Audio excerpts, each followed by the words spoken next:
عصمت بیدی, منٹو, کرشن چندر, راجندر, یہ سب لوگ, ان سب کے جو شاہکار ہیں, ایک افسانہ, ان کا ایک افسانہ, ایک ناول کسی نہ کسی کا اس طرح مشہور ہے کہ آج ہم ان کو اسی طریقے سے یاد کرتے ہیں. جیسے منٹو کا نام آتا ہے تو ٹوبا ٹیک سنگھ یا کالی شلوار, بو, موزیل, یہ سب سامنے آتے ہیں. اسی طریقے سے جب ہم عصمت کا نام لیتے ہیں تو لحاف ایک دم ان کا نظر سامنے آ جاتا ہے, یہ دوسخی ان کا آ جاتا ہے. اسی طریقے سے قرۃالعین حیدر کا نام لیتے ہیں تو آگ کا دریا, میرے بھی صنم خانے. یہ اس طریقے سے یہ لوگ جو ہیں یہ جانے جاتے ہیں اپنے شاہکاروں کی وجہ سے. کسی بھی ایک شخص کا, کسی بھی ایک ادیب کا آپ نام لے لیجئے, ذہن میں فوراً اس کی تخلیق آ جاتی ہے, اس کا فکشن سامنے آ جاتا ہے. آج میں ایسا کون ہے سر کہ جس کا ہم نام لیں اور اس کی ایک دم اس کی تخلیق ہمارے سامنے آ جائے؟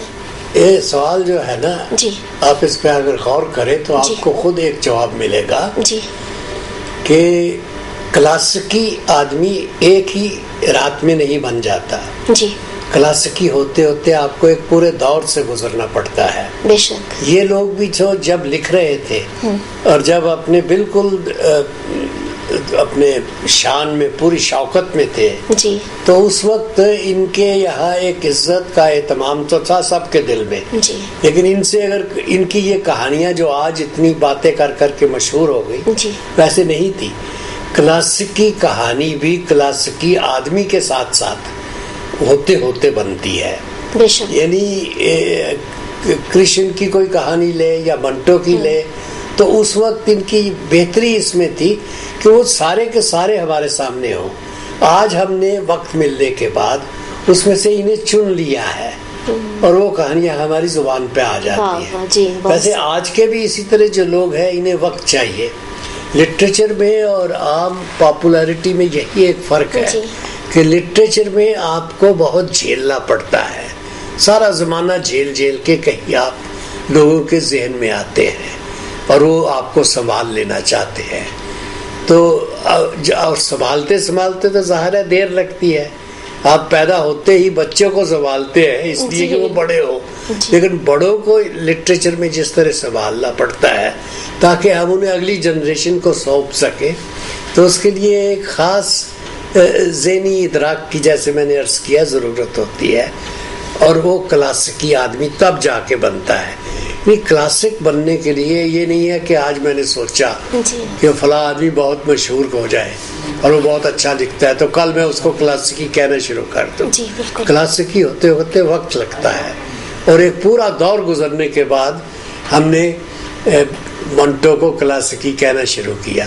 ورنہ منٹو جب لکھ رہے تھے تو ان کے نام پہ جھگڑے ہوتے تھے. کوئی کہہ رہا تھا کہ وہ بالکل غلط لکھتا ہے, کچھ بھی نہیں لکھتا.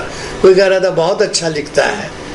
تو یہ سارے دور گزرتے ہیں ہر آدمی سے. لیکن سر جیسے آپ نے ذہن میں رمنے جمنے کی بات کی کہ ذہن میں کوئی چیز جم جاتی ہے, ذہن میں آ جاتی ہے, وہ چیز سر جیسے اب مہالکشمی کا پل ہے کرشن چندر کا, تو ہم لوگوں نے بچپن میں وہ پڑھا. اسی طریقے سے بیدی کا اپنے دکھ مجھے دے دو, وہ بھی ہم نے بچپن میں پڑھا. لیکن اب کیا ہوتا ہے کہ ہم بامبے میں جب ہم لوکل ٹرین سے گزرتے ہیں, خاص طور پہ میں اپنی بات کر رہی ہوں, تو میں بار بار دیکھتی ہوں کہ آخر وہ مہالکشمی کے پل سے وہ کون سی ساڑیاں لٹکی ہوئی وہ دکھاتے تھے کرشن چندر. بڑا خوبصورت منظر کھینچا ہے انہوں نے کہ مہالکشمی کے پل سے جب میں گزرتا تھا تو وہاں طرح طرح کی ساڑیاں لٹکی رہتی تھی. اسی طرح بیدی کا اپنے دکھ مجھے دے دو, اس کی ایک ایک چیز ہمارے ذہن میں نقش ہے. اسی طریقے سے منٹو کا کوئی بھی لے لیجیے, موزیل لے لیجیے, کالی شلوار, بو لے لیجیے, سرکنڈوں کے پیچھے لے لیجیے, اپنے دکھ یہ کیا کہتے ہیں ٹوبا ٹیک سنگھ, وہ چیزیں بھی نقش ہیں. اسی طریقے سے عصمت کی چیزیں ہمارے دماغ میں نقش ہیں. اس وقت میں, اس دور میں آپ ہیں ماشاءاللہ بہت ہی سینئر رائٹر, بہت ہی مشہور, اور میرے خیال میں انتظار حسین صاحب ہے, رتن سنگھ صاحب ہیں. اس لیول کے جس معیار پہ آپ لکھ رہے ہیں, اس لیول پہ سر اور کون ہے اس وقت؟ یہ یعنی آسان ہے آج سے 25 سال پہلے کے لوگوں کے بارے میں سوچنا جی کہ بھئی ان میں سے کون کون سے سروائیو کر گئے. جی آج جو لوگ لکھ رہے ہیں اور جو آپ نے نام لیے بہت مشہور ہیں, جی ہو سکتا ہے اور 10 سال کے بعد ان کو کوئی نہ جانے. یعنی وقت جو ہے نا, وہ آپ کی کلاسیکیت کا سب سے بڑا ضامن ہے.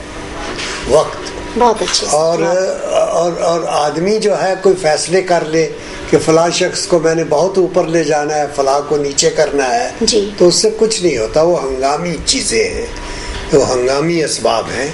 ادب میں ہنگامی اسباب بالآخر کام نہیں کرتے. آپ کی چیز اگر زندہ ہے، اس میں دم ہے اور اس میں ایک کلاسیکیت ہے.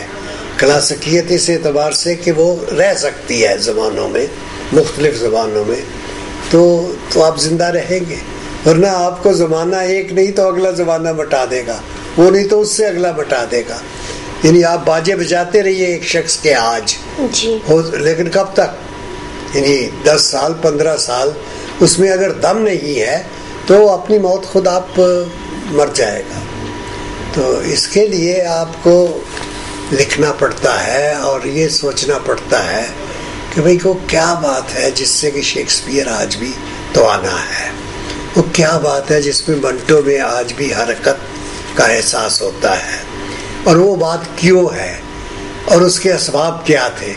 بعض دفعہ آپ کی بڑائی میں آپ کا دور کام کر رہا ہوتا ہے، بعض دفعہ آپ کو اپنے سارے دور سے لڑائی کر کے اپنے آپ کو زندہ رکھنا ہوتا ہے، بعض دفعہ آپ اتفاقیہ مشہور ہو جاتے ہیں، بعض دفعہ ایک اہتمام کیا جاتا ہے کہ فلاں آدمی کو اونچا لانا ہے. تو ان ساری باتوں سے نکل کے جو شخص زندہ رہ جاتا ہے نا، تو اس کو زندہ رکھنے میں اس کا کام ہوتا ہے، اور وہ کام جو ہے وہ کسی کے ساتھ رعایت نہیں برتتا. میں سمجھتا ہوں آج کے لوگ جو لکھ رہے ہیں ان کا فیصلہ اور 10 20 25 سال میں ہوگا. یعنی آج ہمیں احساس ہوتا ہے کہ فلاں بھی لکھ رہا ہے اور وہ اچھا ہے، لیکن جیسے ہم پریم چند یا منٹو کے بارے میں سوچتے ہوئے اسے دل میں بٹھا لیتے ہیں اور اسے کہتے ہیں کہ یہ ہر دور میں زندہ رہنے والے رائٹرز ہیں، وہ مرتبہ حاصل کرنے والے کو آج بھی اتنے دن اتنے سال زندہ رہنا پڑے گا، اور وہ اگر سروائیو کر گیا تو ٹھیک ہے. ورنہ یہ نہیں ہے کہ آج ایسے کوئی نہیں. خوش قسمتی تھی پرانے لوگوں کی کہ انہیں مشہور کرنے والے اتنے چالاک نہیں تھے جتنے آج کے لوگ ہیں. تو اس لیے وہ ایک اپنے فطری انداز سے بڑھتے بڑھتے آج یہاں تک آ گئے، اور اس دور سے ہر کسی کو گزرنا ہی پڑتا ہے. آج کے لوگوں کو بھی آپ کتنا بھی اونچا چڑھا دیں، اگر وہ اس قابل نہیں ہے تو ایک دور کے بعد دوسرا شروع ہوگا، وہ اسے ختم کر سکتا ہے. وہاں بھی آپ چالاکی سے انہیں زندہ رکھیں تو اس سے اگلا دور جو ہوگا وہاں جا کے وہ ختم ہو جائیں گے. نہیں، پریم چند اگر زندہ ہے آج تو وہ اپنی سادگی کی وجہ سے زندہ ہے، جو اس وقت بالکل تھی ہی نہیں لوگوں میں.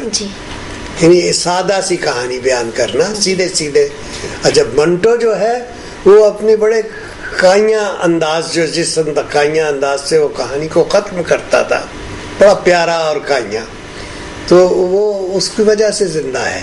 اس لیے نہیں آپ کا کوئی ساتھ دیتا ادب میں کہ آپ اسے زندہ رکھنا چاہتے ہیں، بلکہ اس لیے ساتھ دیا جاتا ہے کہ وہ زندہ رہ سکتا ہے یا نہیں. اور خوش قسمتی سے ہمارے اردو ادب میں افسانوی ادب خاص طور پر، یعنی کلاسیکی شاعری اور نئے ادب میں افسانہ، یہ بہت عمدہ ہے دونوں چیزیں. اور اس میں وہ ساری کلاسیکی صلاحیتیں ہیں. سب میں نہیں تو ہمارے یہاں ایسے لوگ مل جاتے ہیں جن میں یہ صلاحیتیں ہیں، جس وجہ سے ہم کہہ سکتے ہیں کہ وہ ہر دور میں زندہ رہنے کے قابل ہیں. سر، آپ کی ماشاءاللہ 20-22 کتابیں ہیں اور ساری بہت مشہور ہیں. ان میں سے کچھ افسانوی مجموعے ہیں آپ کے، کچھ ناول ہیں. آپ ان میں سے کون کون سے بہت پسند کرتے ہیں؟ آپ کسی باپ سے کہے مجھے اندازہ تھا آپ یہ جواب دیں گے سر. تو نالائق بچے بہت پیارے ہوتے ہیں. جی بالکل. یعنی گھر میں جو سب سے نالائق ہوتا ہے وہ اپنے باپ کو زیادہ پیارا ہوتا ہے. جی بالکل. اور اسے حفاظت کی ضرورت ہوتی ہے. تو جو نالائق نہیں ہوتے وہ تو اپنی نکل جاتے ہیں. جی بالکل. اور میرا خیال ہے کہ کسی رائٹر سے یہ سوال کرنا بھی نہیں چاہیے. نہیں سر، کئی بار ایسا ہوتا ہے کہ لگتا ہے کہ ہم یہ تخلیق کر سکتے تھے، یہ نہیں کر پائے. نہیں، یہ ایک عمر تک رہتا ہے. اچھا. لیکن جب آپ اس عمر سے گزر جاتے ہیں نا تو تخلیق بڑی خود رو ہو جاتی ہے. وہ خود ڈکٹیٹ کرتی ہے اپنے آپ کو کہ میں یہ ہوں. یعنی رائٹر کی مرضی سے وہ بالا تر ہو جاتی ہے، اور جب تک وہ بالا تر نہ ہو اس وقت تک وہ بڑی ہوتی بھی نہیں ہے. یعنی اس میں بہت بڑی کہانیوں کا جو آپ سوچے تو اس میں وہ ان کے لکھنے والوں کا جو ہے اتنا ہاتھ نہیں ہے جتنا پڑھنے والوں کا ہے، کہ انہوں نے پڑھ کے اس کو اتنا نہیں. لکھنے والا جیسے تخلیق کار ہوتا ہے، وہ پڑھنے والا بھی ایک اعتبار سے تخلیق کار ہوتا ہے. تو کئی بار ہم کہانیوں کو پڑھ کے انہیں کلاسیکی دور میں لے آتے ہیں اور کلاسیکی درجہ دیتے ہیں. تو آج کے ادب میں جو بڑی کہانیاں ہم کہتے ہیں، وہ بڑی کہانیاں جو ہے ان